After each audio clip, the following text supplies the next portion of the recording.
everyone!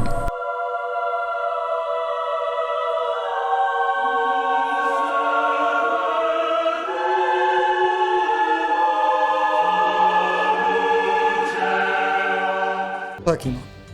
Everybody loves Pokemon, whether it be the games, the anime, the Lavender Town Creepypastas. Everyone loves Pokemon.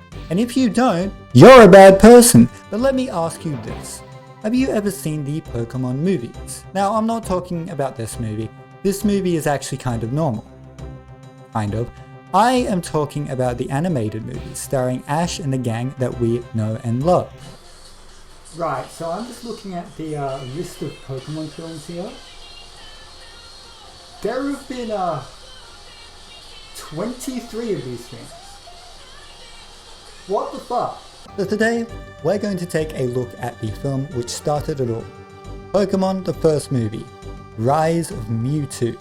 This movie, I don't really know how to describe it. I'm trying to find a better word than fever dream. I guess I'm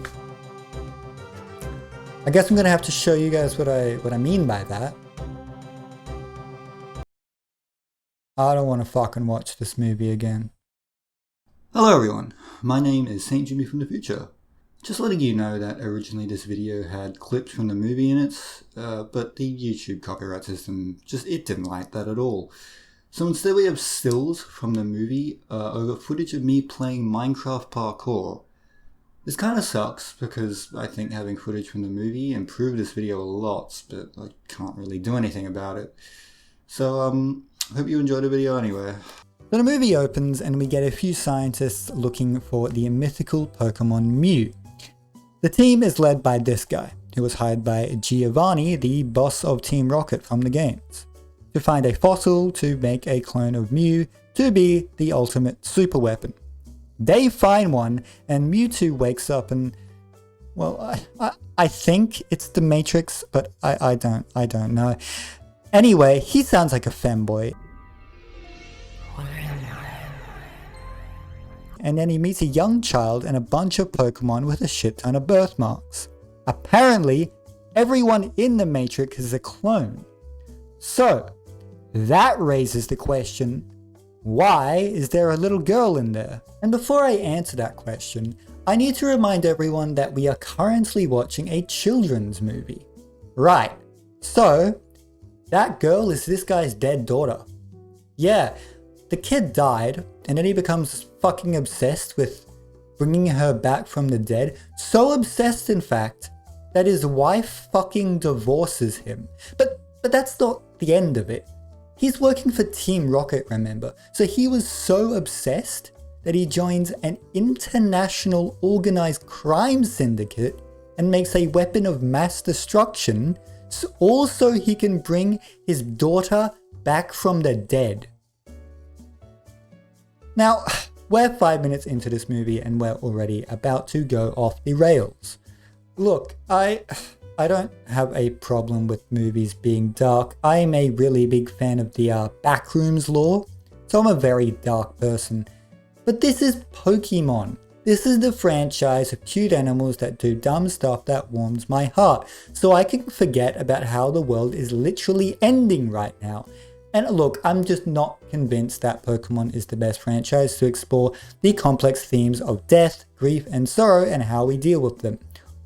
Already the tone of this movie is way off, and if it keeps going on like this, I think it's going to be a bit. Everyone in the Matrix literally fucking dies. Yeah. They don't even die, they get wiped from reality. They get Thanos snapped out of the Matrix, and then their cloning vats are just empty. There's no corpse or anything in there. And then Mewtwo is so upset that the scientists decide to wipe his memory because of how bad his mental health gets. And then he grows up, gets a hot manly voice. Where am I? And then just like breaks out of his cloning vat. I don't actually know why. I don't know if they explained it or not. I just don't care. He's just like, arm a head out and then straight up destroys the entire laboratory. Where the fuck did those arms come from? Did they just have like a shit ton of robot arms lying around? Fair enough, I guess. Anyway, all the scientists died. I don't blame Mewtwo, they were fucking lunatics. And then he meets Giovanni and becomes a cyborg.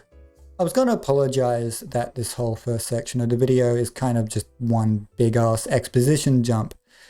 But that's not actually my fault. This whole first prologue section of the movie is a giant exposition dump. I'm leaving stuff out because there's just so much that they're just dumping on us in the first fucking 5-10 minutes of this movie. I promise this first bit is nearly over. Then we get a montage of Mewtwo doing some sick ass Pokemon shit and holy shit, that's Gary Oak. That's pretty cool actually. Anyway, Giovanni decides to do this. But what is my purpose? To serve your master. You were created to fight for me. That is your purpose. So you're a fucking idiot. Why would you tell this godlike Pokemon that it has to obey you? You really think that's gonna work? In what world does that end in anything but, well, exactly what ends up happening? And then Mewtwo has an existential crisis, vows to commit fucking genocide, and then title card. Okay, so that was a lot. As many problems as I had with it though, I wouldn't say I hate it. I actually kind of liked it. Sure, the tone was absurdly dark for a Pokemon movie, and it was kind of just a big ass exposition dump. But it was mildly entertaining, and it did give Mewtwo a compelling backstory, so maybe he'll be a good villain. If this entire movie was of the quality of this first section, I probably wouldn't be making this video. I would probably think this is a decent yet quite odd entry in the Pokemon franchise. So that's the last positive thing I'm going to say about this movie. Here's the thing. Everything you just saw, that entire first section, it did not need to be in the movie. It never comes up again. The entire rest of the story could be told without seeing that first section. The best and only good part of the movie doesn't actually need to be in the movie. Finally, we are united with Ash and the gang. They're doing regular anime stuff, and then some guy walks up and challenges Ash to a Pokemon battle in the middle of lunch. I guess that just happens in the Pokemon universe. I'm not going to question it, that happened to me in primary school a few times, so I believe it. This battle is accompanied by the original Pokemon theme. And look, we all know it, that song's a banger. But you know how I said that I had nothing else positive to say about this movie? I meant it. They even fucked this up, because it's not the original song, it's a dance pop remix.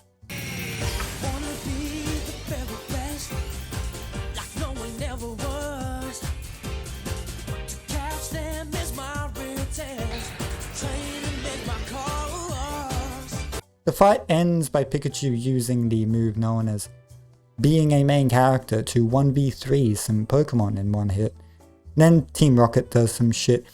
They're just doing shit this entire movie that doesn't really matter, so I don't care enough to elaborate, that's all you're getting. We're reunited with Mewtwo, who's taken up residence in a ball cube apparently. That's pretty cool. He decides to invite Ash and the gang over for a visit. He sends a Dragonite to give them the invitation, who just straight up murders Team Rocket and then destroys the gang's camp. They're all alright with it though. They're all invited to a special gathering on an island called New Island. Yeah, Brock's just instantly horny. Greetings, Pokemon trainers. I bear an invitation. She's really small, but really pretty. The invitation is from the greatest Pokemon trainer in the world. They agree to go because Brock is horny, Ash is an egomaniac, and then Misty's a woman in the 90s, which was apparently before we started giving female characters motivations, so she's all okay to go as well. Mewtwo then summons like a storm, It doesn't make too much sense that he can do that, but I mean, he's the most powerful Pokemon in the world with some telekinetic ability, so I guess he can just like rub some clouds together or something. This also somehow attracts Mew to Mewtwo's castle. It's never explained why, it just does. It's like a Pokemon God thing or something, who the fuck knows. The gang rock up to the boat to the island, but there's a mystic woman here. She has a racist accent. Listen to me. The prophets have predicted the return of the winds of water. For years I have prayed that mankind would never witness that deadly storm ever again. And then the police are just like, yeah, fair enough. And then stop everyone from going. I just, there's so many problems with that, but like, okay, I won't go into it much, but I do want to draw attention to one thing. Officer Jenny says the racist mystic woman says that this will be the worst storm in history.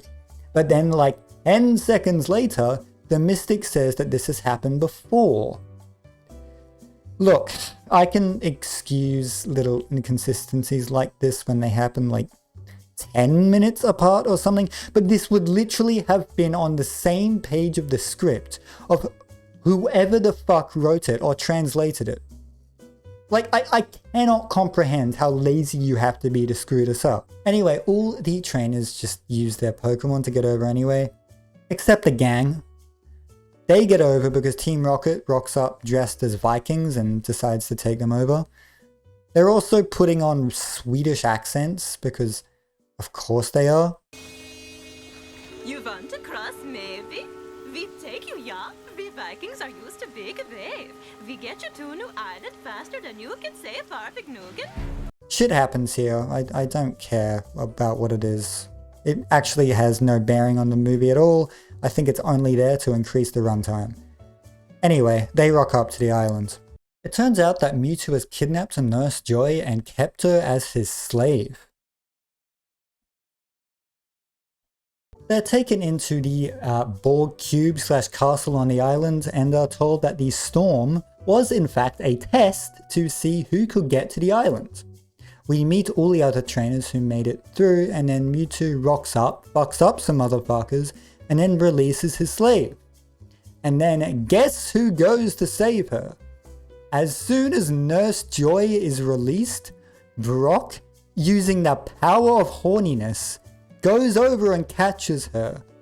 I feel horrible for this woman. She's like been some weird fucking slave for like months, and then the first thing she sees after being released is this motherfucker. She's really small, but really pretty. Also, Team Rocket have been doing some shit, and they came across a room with a bunch of vats with cloned Pokemon in them. Jessie then sits on a button, which just happens to get Mewtwo's backstory explained to us. Again, and then creates a clone of Meowth.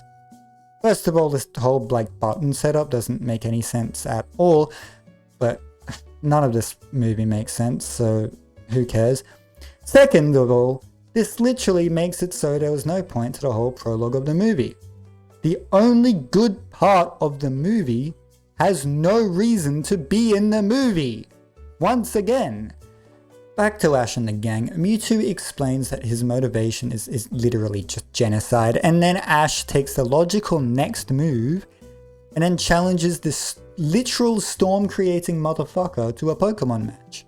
Mewtwo uses his clone Pokemon in the battle and literally just fucking decimates everyone because of course he does, he's a god, and as a prize he literally just captures everyone's Pokemon using flying Pokeballs, including Pokemon who are already in Pokeballs? At this point, I'm not going to question it. Mewtwo goes to clone the Pokemon, and for some reason, the million fucking arms are involved again. I'm glad the movie's consistent in this one way. But don't worry, guys, Ash manages to break the machine using the power of Protagonist. Ash then goes to fight Mewtwo again, but this time he goes to physically fight him. Like with his arms and legs, and I don't know how fucking fights work. And like, I know how Ash is meant to be a stupid character, but Jesus fucking Christ, this is something else entirely. We have seen in the anime that Ash is able to make intelligent decisions when the pressure is on. And given that this battle is literally world-changing life or death, this is too much. I really can't excuse this. But when Mewtwo is just about to kill Ash, don't worry guys, Mew rocks up, and the final fight of the movie begins. So, you know when I said that this movie had gone off the rails? Well, at this point in the movie, this movie train falls off a cliff and kills a family of 5. Mew and Mewtwo fight for a bit and have a debate, which basically goes like this. Look, me and my fucking homies can use some sick tricks, which means we're better than you, and you literally deserve to fucking die. Nah man, it's all about what you've got in your heart.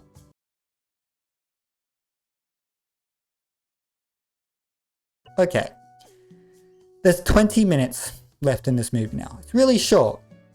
And now, literally, in the last battle, the movie decides to introduce a fucking anti-violence theme.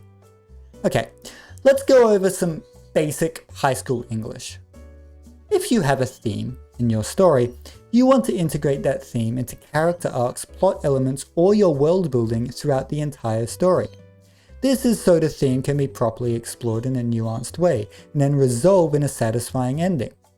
So, bringing in your, from what I can tell, main fucking theme of your story in the last 20 minutes is quite possibly the direct opposite of that and the worst possible way of integrating a theme into your story.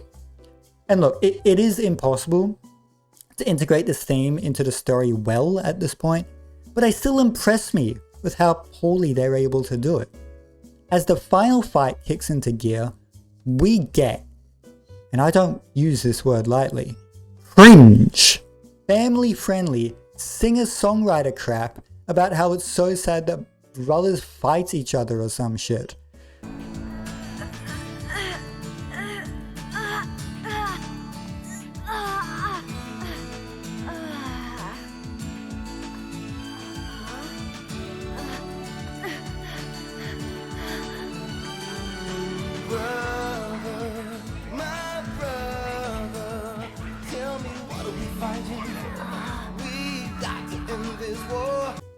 And then, now, not only after this entire movie had Pokemon battles, but the entire fucking Pokemon universe is based around them, now, all of our characters, all of our heroes are suddenly overcome with fucking sadness at seeing Pokemon fight each other like this. Not like these battles are particularly gruesome or anything, it literally comes out of nowhere. There is no other way they could have done this worse. Also, I just want to highlight this bit. But how can I trust you? You was born different. So, this next part of the movie is so absurd that I think me trying to add my typical funny and zany dialogue over it,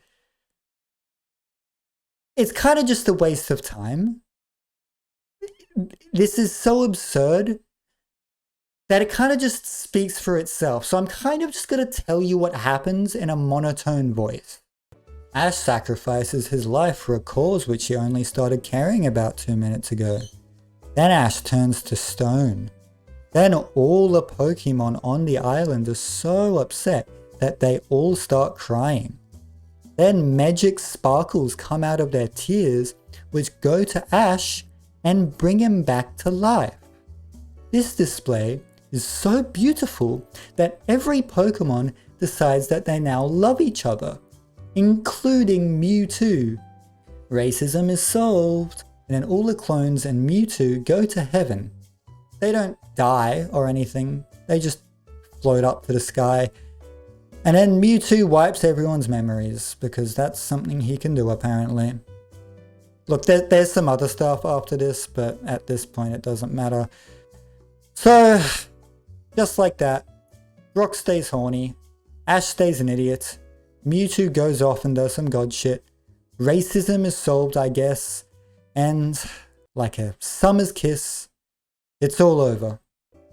I don't think that one thing in that movie was done competently. I mean, character motivations made no sense. There were tons of weird little inexcusable inconsistencies. The music was fine, I guess, when it was just a normal soundtrack, but then they added the 2 rap pop songs and just ruined the scenes they were in. And then the animation, I guess, was fine, but that can be said for every Pokemon anime thing. So I don't really count that as an achievement. In fact, there was only one part of the entire movie that I liked, which was the prologue, as I've already said. And guess what? Guess fucking what? That prologue, originally, in the theatrical release of the movie, wasn't in the movie. It was added later in the TV and home releases of the movie. Which actually does make a lot of sense. Remember, there was that part in the movie which basically just made it so the prologue had no purpose whatsoever. Well, originally that was the only way the audience found out about Mewtwo's backstory.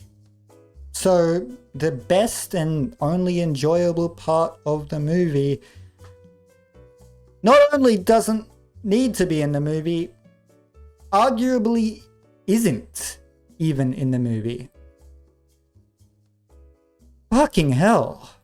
Well, St. Jimmy, you might say, why the fuck are you criticizing a dumb kids movie? Of course, a kids movie is going to be bad if you think about it like this. What the fuck are you talking about? Something being for kids isn't an excuse for it being shit. Just look at all of Pixar, or like half of the shit that Ghibli's ever done.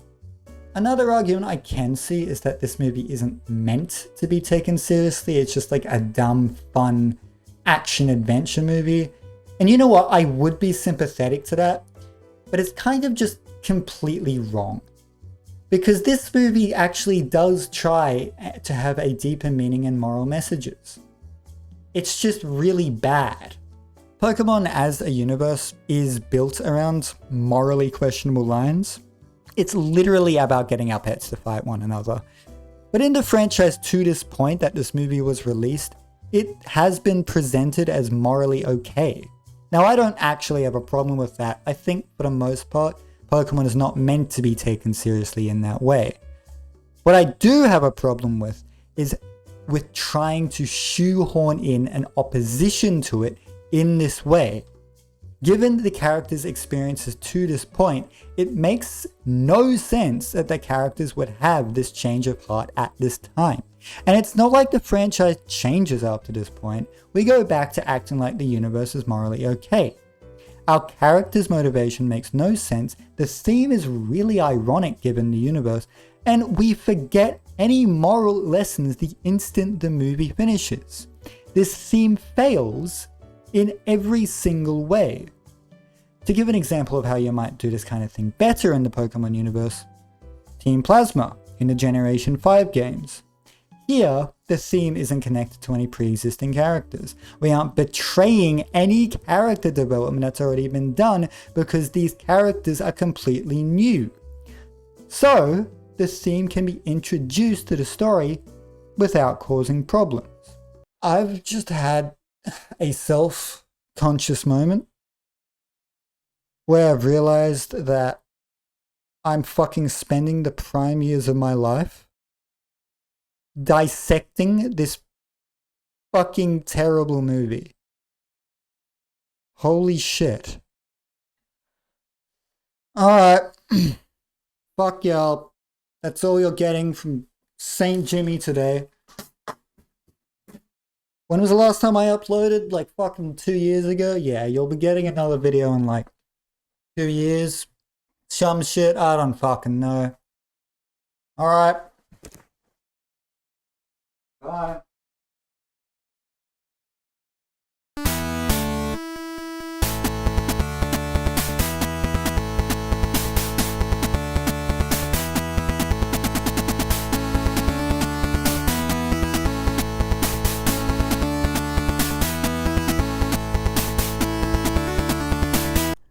Don't worry everyone, I was only joking. New videos coming soon.